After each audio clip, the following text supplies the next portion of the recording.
erganiiti isin humna qabdanii deemaa qabsaa amma faraqaan teessanii. Nuti gaafa humna qabnu qabsoo hin jirraa. Amma humna qabsoon goonu hin qabnu. Nuti mana keenya tetteenye duunus jiraannus hidhabnus manaan baanu isin warri humna qabdan deemaa qabsaa waa je'eeti dhaloota haare gaaratti erganii manatti hafan. Obbidoo dhaqxee manaa fuutee hiitee rakkiftee torchi gootee fuulli garagalee areenitti mayree gusaan addaatan as baaftee boolla keessaa baafne. An boolla keessaa isaan qabuudhaa miti isaan yoo fannifamanuu naasuun qabu. Maaliif diina Oromoodhaati? Diina Oromoodhaa warra ama 27 uummata keenya akka malee godhaadhaa ture. Isaan qabamuudhaa mitiiti fannifamuun anaaf gammachuudha. Dhugaa dubbachuudhaaf. Garuu mootummaadhaatu mootummaa Abiyyiitu manguddoo Tigraay manaa guuree kas godheen xiqqoo aboota isaa namni barguun dirree lolaa keessatti namni qabamu ni jira. Nama dirree lolaa keessatti qabne guudan fakkaatu jira. Waan hin fakkaanne dheestinee Sibaan Naggaadhaa uleedhaan deema. Jaarsi uleen deemu qabsoo keessaa qawwee fuudhee maal godha?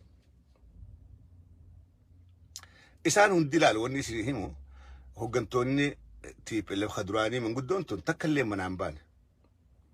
Kamana Adawaa qabuus, Kamaqalee qabuus, Kamaarree qabuus hundinuu mana figgalee isaa tattaa'u waraanni Abiy dhaqee manarraa guure baatii 2 dura.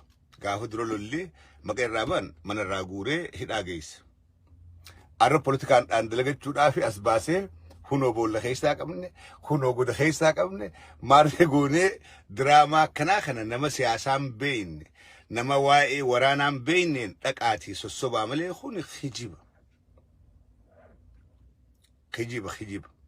Lamada tatana keessaa baata dubbii maarree qabnee tana TV'n Itoophiyaadhaa olola oofana Oppidoon akkas goone tana biraa deema. Silaa gartee hijibatti doo baatanii jara kanallee manaa guurree jara kun garuu faayidaan qabu manaa guurree warra gaaraatis qaqqabu jirraa silaa jedhanii xiqqoon fakkaatti. Sigalee Sibaan Naggaa isaa qawwee qabu gaara keessaa goda keessaa fuunee isaa achi dhokatee maarree keessaa fuunee hin fakkaatu. Yoo akkas taate maaliif hin dheessine warra kaan? Maaliif eegagaa Sibaan Naggaa qabdan waardiyaan isaatii baruu silaa hojii qabu qabdi. Waardiyaan isaa warri isa eeguus kagaara keessa wajjin qabdan silaa dargaggeessi wajjin qabamuudha qaba. Isi warri dhiyeessitan biratti hundi isaanii manguddoo rifeensaa fi areedaa miti. Rifeensi bakka biraatu addaati. Sigalee warri isin dhiyeessitan guutuun isaanii dargaggeessa tokkoon keessaa dhabe viidiyoo san irra deebi'ee ilaalee okay. Jarri kun gootummaadhaan seenee gaara dhaqeetii manguddoo tanaa'u qaqqabee meegaa jarri kun silaas hogganootaati waardiyaanii qabanii waraanni isaanii wajjin qabame keessaa mee dargaggeessi hamtu jira warra qabame keessa mee tokko naa hima mee dargaggeessa hojii agartee isin viidiyoo irratti laaltanii hin jiru manguddoo manaa guuran gaafa maqalee qabatanii keessa yaanii manguddoo manarraa gugguuran isaan cufaa'u gaara keessaa hin qabne.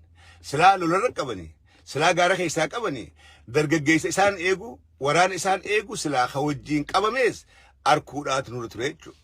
Warri isaan dhiyeessan beera dulloomee manguddoo dhalaadhaa tayfiifuu